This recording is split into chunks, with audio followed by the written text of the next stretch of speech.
Alright, so let's have a look at the rest of this model essay. We've covered up to page 3. Yeah, so we finished the first section. Then we see history as taught in schools. It starts with Howard and talking about he says there's a failure to teach history as an objective record.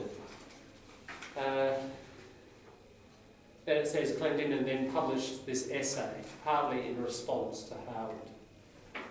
In it, she raises an important question about teaching Australian history in schools. End of the paragraph. Now, this is an interesting case because describing the classical essay to you, I've always said topic sentence at the beginning of the paragraph.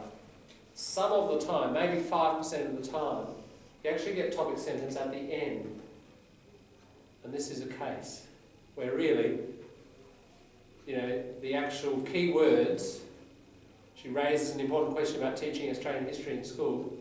That's really your key ideas, isn't it? And it's coming at the end. Because in this case, the writer, is doing a bit of work on introducing the thing, and then we get to the point. Yeah, so sometimes, again, it's like what we were talking about before, there are rules, but rules, it's like any... Rules for language and writing and music and art, they're just principles, and if we want to be creative and interesting, often we step outside them, don't we, or bend them a little bit. So this is a case where it's being bent, but it works. It works fine, I think. So just be aware of that. That's an important thing for reading as well, because if 5 to 10% of the time the topic sentence might be at the end of a paragraph, and you're reading a paragraph and you read the first sentence and it doesn't feel like the main idea, where the hell is the main idea? Go to the end, and sometimes you'll see it there. Okay, so a bit of introduction, then we get to this key point. Then we see her answer to Howard, really, her response, which is, there's no single narrative for history. Howard wanted a single narrative, really around nationalism, European achievement and so on. She's saying, there's never a single narrative.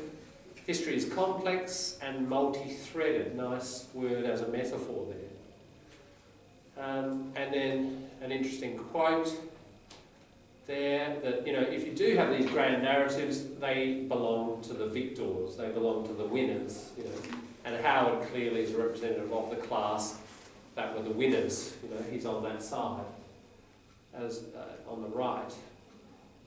And whether the war is between people or classes or genders or generations, interestingly linked to the film that we're watching, it's opposing the dominant view of history, isn't it? And so it's a history of those who were defeated, more from their perspective. So this is the kind of thing she's talking about. Next paragraph. So that's that little paragraph is about her key philosophy of history that's opposed to Howard. That history, in fact, is many voices, not a single narrative. That is followed by the next paragraph very nicely, because this paragraph is about, again, it starts with the opposition. Howard intended to advocate patriotism and this single narrative. Then there's her reaction to that. She says, and it's implied by the previous paragraph, if history is a complex mix of different voices, then what we have to teach people to do is not learn the answer, there's no single answer, but we have to teach critical thinking about historical information, and we have to train students to have the ability to evaluate historical sources, distinguish different voices, form arguments, bring students to a critical conscious scrutiny, very careful examination of their own responses and thinking. So very consistent with the explanation that's gone in the paragraph before it. Can you see how, we're looking at the form of the essay, but I also want to emphasise the content, the ideas here. Can we see what sort of thing is getting explained here? This is what you need to do with your public intellectual. This is about her ideas of history, and we can see some pretty clear explanations. it's basically saying, her idea of history is not like the conservative view, which is one of a single narrative. Her view is that it's multidimensional, it's complex, and therefore if we want to train people to be good history thinkers, we actually have to train people to look for many voices and the complexity, and we have to teach criticality more than memorization. That's pretty nicely explained here. And this is the sort of thing you need to do, it's explanation, that's the key. So it's worth looking at each paragraph and how this person is explaining and the kind of ideas, and just keep thinking back to your public intellectual, what ideas they have, what do I need to explain. So then the next paragraph is a kind of wrap-up of that. She's opposed to the political manipulation of history, meaning the single narrative of the dominant, the victor. And she worries that professional historians will be involved in the fabrication of history. So she stresses historians have a certain responsibility for good history and have a zero-tolerance approach to fabrication. That's the wrap-up, the kind of mini-conclusion. I would like to see, I don't think it's perfect, it's a very good capturing of what Clendenin says, good explanation. However, it is at the end of a section on the teaching of history, isn't it? And in that little paragraph there is no reference to teaching. And really, I think to make it just that bit better, to make it a proper conclusion of that section, there should be some reference, even if you said, thus she stresses that historians should be responsible for good history and keep a zero-tolerance approach to any fabricated history.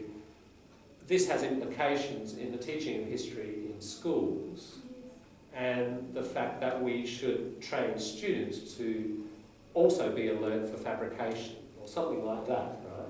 And then you're just reintroducing this point of education, which has been the theme, hasn't it? The dominant concern for that section. You mean her main conclusion is not clear? Yeah, well, his is not too bad, but it suffers from this fault. It doesn't really link exactly, and it doesn't conclude about that particular issue that he's talking about. It has some interesting information and important information about Clendenin, but structurally, yeah, it doesn't tie in. How could it be more clear? As I gave that example in that last sentence, and just tried to tie it into the school. It's not so much the clarity, that is clear. Those ideas are clear. It's the question, is it directly relevant? I mean, conclusions obviously have to relate to what they've just been discussing, don't they? And there's this little gap, I feel. I don't know, do you feel there's this same? Yeah, as you said, because not strong indication, that's why I thought this last paragraph belongs to the next point. Yeah, that's right. And it can confuse the reader, can't it? Like, where am I in my journey? Yeah. If there's not that explicit, and this is the point, explicit connection with what's been going on earlier, then the reader can get lost, which is not what you want. Okay, so we then shift to our next section.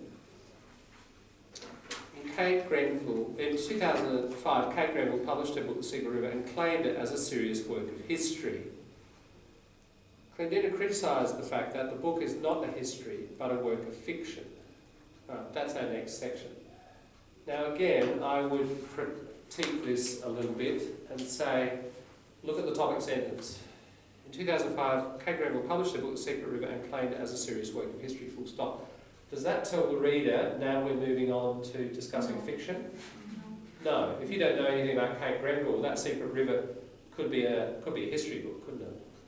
We can't tell from that sentence that we're now moving on to fiction and history. It becomes clear by the time we read the second one. Clendenin criticised the fact that the book is not a history but a work of fiction. We're getting closer. We're still not actually being told explicitly, now we're going to do with this next section. So here's how I might do it to make it more explicit. These are the sort of signpostings you need. In relation to her discussion of the relationship between history and fiction, she contributed to the discussion of Kate Grenville's book, The Secret River, and its relationship, the fictional book, Secret River, and its relationship to history. Something like that. Can you see how the beginning of that? Can you say it again? Yeah, I can't remember what I said now. Something like, in relation to the issue of the relationship between fiction and history, she has contributed. I'll make a different one then. She has contributed a number of interesting points in her discussion of Kate Grenville's book, a fictional book, The Secret River. Something like that, you know. But the key is that the first part of that sentence is telling the reader really early on, isn't it? Okay, I've changed my focus. We're now on aspect 3, and we're using the key words, things like fiction and history and the relationship between, you know, really explicit. And then the reader's going to be happy and comfortable, and they're going to know where they are.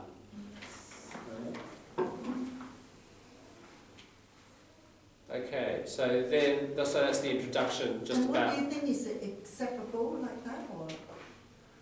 Well, like he used it. Look, it's a very good essay for all sorts of other reasons. Okay, so yes, the whole thing is very acceptable. I wouldn't have handed it out to you. You know, it sort of scores towards the top end for a number of reasons. However, you know, there are some structural faults. Because as like you said before, he indicated not in the body 3 what he's going to say. Yeah. But he did put history and fiction and immoral there. The words are there. Yeah, the words are there. That's what dragged me in there. Oh, he's talking about body number 3. Yeah.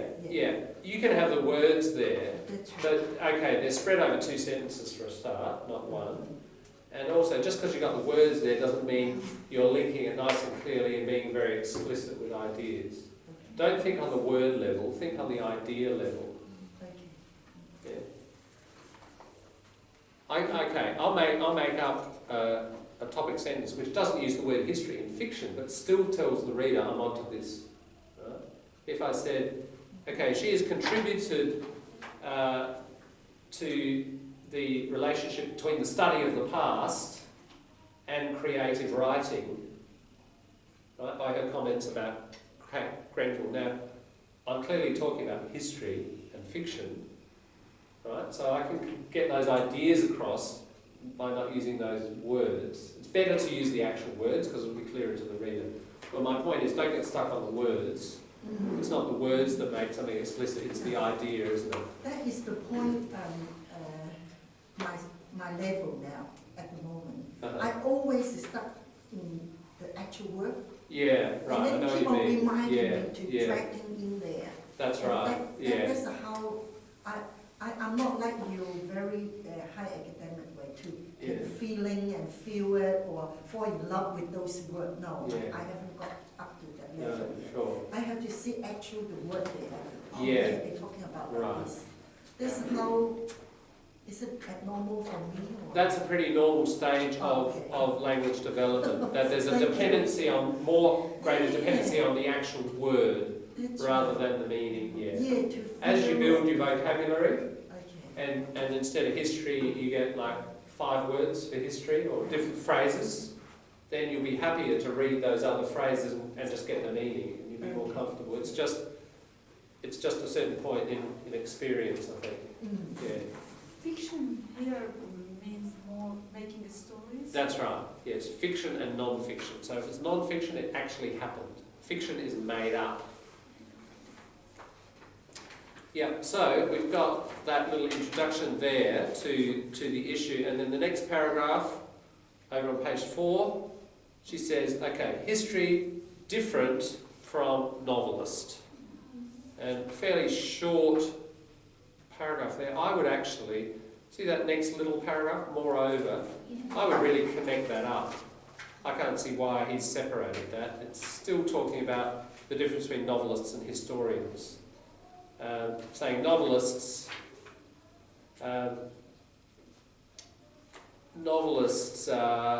job is not to instruct or inform, but to delight, so to make people enjoy the experience, whereas historians telling the truth is the key. So there's that distinction. I would just connect that with the earlier paragraph. There's not much point having That's city. adding more over. That is, you know, we discussed yesterday. Yeah, the moreover is keep it, but just connect it. I mean, maybe he's splitting it to try and emphasise it, but I've said before, don't make your paragraphs too small. It gets a bit choppy. Starts to look like the advertiser, and don't write like the advertiser. All right, so that's, again, let's not just think of the form, but the content. He's explaining that one of her key ideas is, okay, novelist has this function, historian has this function. Important point that he wants to get across. It's still going, the comparison. Historians, important point here, they've got to control personal emotion, which is quite different from a novelist. A novelist injects a lot of emotion, don't they, in works of fiction. The point of a historian, she says, is to control it and be as dispassionate, which means no emotion, and as objective as possible. And carefully gather and consider evidence, something that novelists don't have to do. She says they've got this responsibility because, he says, that she says, they've got this job of being custodians of memory. It's quite a responsibility. If you've got custody of a child, you've got responsibility, haven't you? So there's this responsibility that historians have. Okay, next paragraph. Debate. All right, she has triggered, I think he uses that word somewhere, maybe not in this paragraph, responses. And this is something that your public intellectual probably has done. When people contribute, let's face it, society is divided, as we've discussed, left, right, classes, cultures sometimes. So if people come up with ideas, especially about society, clearly ideas about history are about society, not everyone's going to agree. Clearly John Howard is not going to agree with her position, or other people associated with Howard. You know, the right are not going to agree. So with your person, where are they on the political spectrum? If they're one side or the other fairly clearly, they're probably going to provoke opposition. You should include somewhere in your essay a little bit, and here's only a little bit, but there was a bit earlier, Howard. We're getting an idea in this essay of some opposition to her work. Same with your public intellectual. The opposition, I mean, think about it. These people speak publicly, then there's opposition. They don't just shut up and not respond. Sometimes they respond back and then they respond, and it goes on for years. And very much part of their career hasn't been about that back and forth, hasn't it? And that's actually, with some of these people, the opposition and the fight with the opposition is a huge part of their career and their writing and their thinking. And many people get their best ideas from actually engaging with people who think the opposite. So if your person's like that, you know, that's going to be a key part of their thinking. You're going to have to explain some of that. And it helps to be aware, definitely, on political spectrum. These intellectuals are both right and left on that list. There'd probably be a greater weighting of left to right. That's not anything to do with me.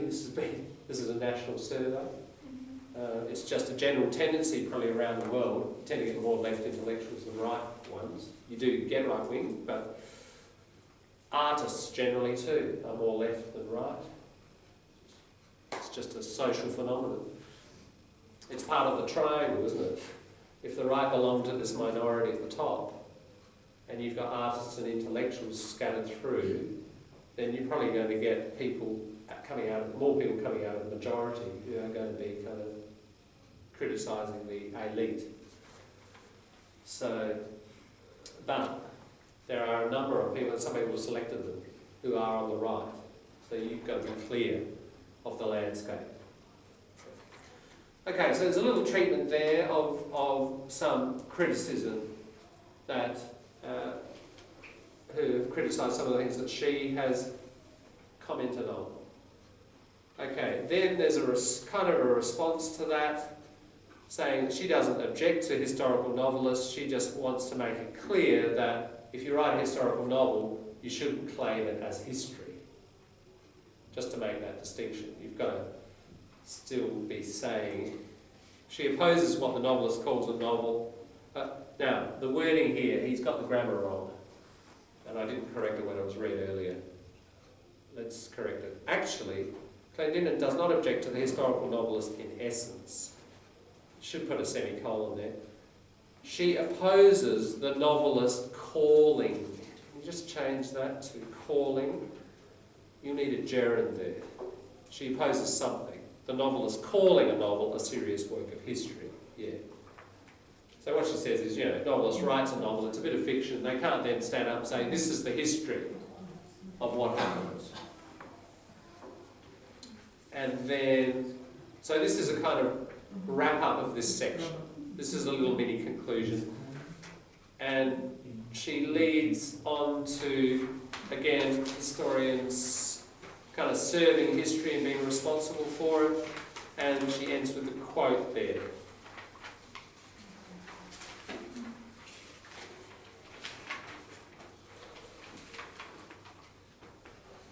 Now, what the quote is about, it's a little bit complex, but the last part after the dots. The risk is that the historian's primary responsibility will be understood to be the present and future of the nation, and not to the past. That is the true purpose of the true purpose of Australian history is patriotic and integrated. So what she's saying is history shouldn't be about the nation's present and the future. We shouldn't redesign history so that it fits where we want to go. We've got a responsibility to just the past as the past and what actually just happened. And don't worry about patriotism or integrating people from different cultures or Aboriginal people into European ways. These shouldn't be our focuses. We've got this other responsibility to the past as it happened. So, look, not an easy topic, is it? The philosophy of history. So what this person decided to write about was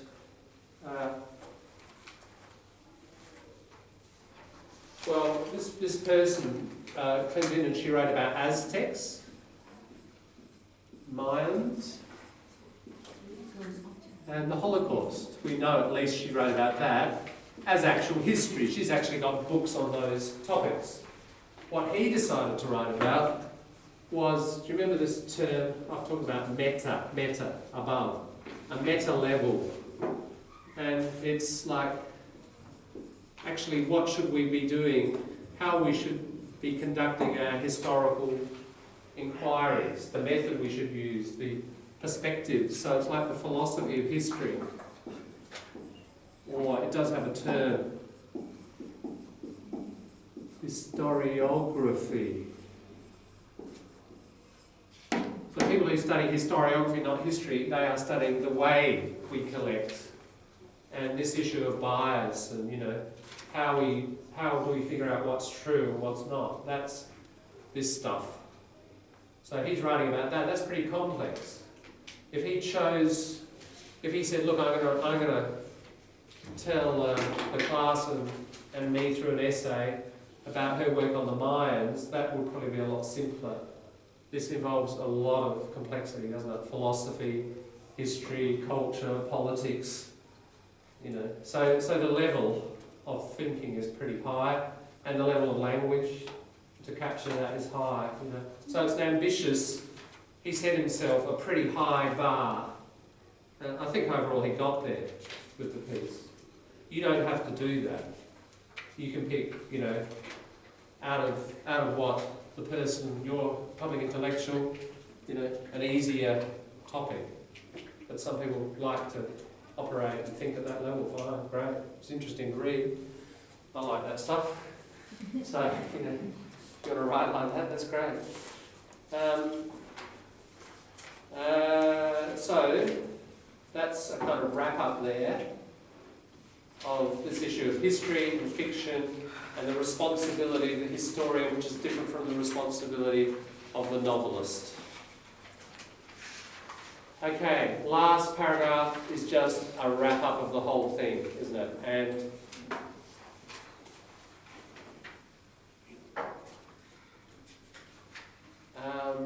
let's have a look at the three things. A historian who believes in the power of good history, right, he's covered element number 1 from his thesis statement. Presenting injustices in the past so as to drive the nation to achieve real justice in the future and promote democracy. There's that discussion of democracy in there. Who always obeys her critical discipline in order to engage in historical scholarship. Yeah, not really education, not mentioned.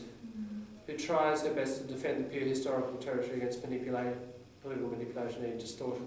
There's not reference to fiction there. You don't necessarily have to neatly repeat the three elements there.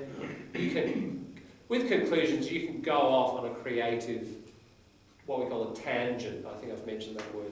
You know, you're not restricted to kind of necessarily repeating those things. Because really, if you've done it well, if you've introduced us to the three things and then you've treated them well, we don't really need necessarily repetition. However, remember, in your oral presentation, a bit different. Listening is not as efficient as writing. And do you remember that formula I've put up? Tell people what you're going to say it, tell them what you've said. So for an oral presentation, conclusion, I would repeat the three main elements again. Because even native to native, speaking to listening, about 70% of communication is conveyed, but about 30% is lost. So native to non-native, like now, the percentage will be lower. Non-native to non-native, probably lower again, right? So to try to make up for that inefficiency, repetition in oral forms is important.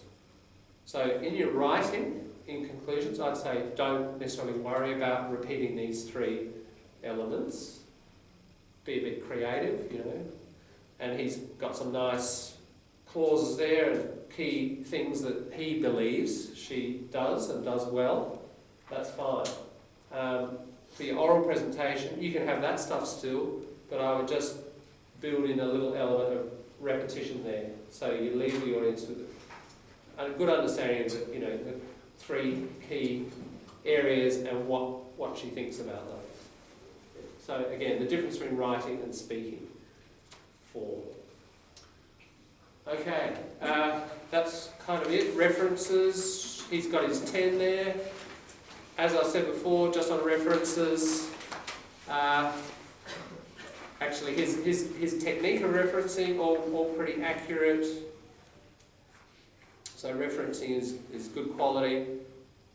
He's got 1, 2, 3, it's 4, isn't it? 4 pieces by the public intellectual themselves, but the actual majority of his references are other people and them commenting on Clendenin in some way, either positively, negatively, or just neutrally summarising whatever. That's good, that's fine. I would expect you would have a majority of your references would not be the public intellectuals themselves, they will be other people commenting about their work or summarising and so on. You might only have 1 or 2 references from the person themselves. You are not expected to read whole books. You will get a better piece if you do, sure. You know, I do notice that people who actually read original pieces, and most or all of them, you often get a nice, richer and more accurate piece, but it's not required. It's not required. You can come to I've got a good understanding of lots of these public intellectuals through either stuff I've read myself about them. Some I've read original works, but probably not a majority. My knowledge would have been built up through, you know, years of listening on Radio National to people talking about them, maybe some interviews, occasional interviews, etc. But you can build up a very good knowledge of these people, but not necessarily direct, by reading their direct work. I think you do jump enormously if you do read the original, but at this level for this course, not required. Okay. So, yeah, any comments or questions about that piece and how we've treated it and what we've found. Because are you getting an idea from this about the sort of thing you've got to produce? And the form, both the content, what has been said in there, that sort of thing, as a model, and then the form as well. Okay, I'll try to find another one in the next couple of days, and probably by the end of the week I'll throw you another one to sit and read over a latte on Saturday. And then we'll start